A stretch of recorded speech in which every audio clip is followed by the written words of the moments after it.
நம்மை சுமக்கும் பூமியும் ஒரு கணக்கு போட்டு இருக்குது. நாளை வாங்கும் வரவுக்கு அது இன்று நம்மை சுமக்குது. நாளை வாங்கும் வரவுக்கு அது இன்று நம்மை சுமக்குது.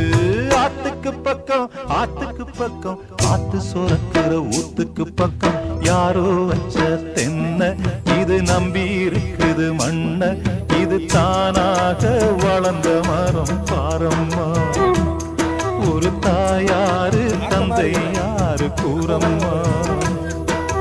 தானாக வளர்ந்த மரம் பாரம்மா. ஒரு தாயார்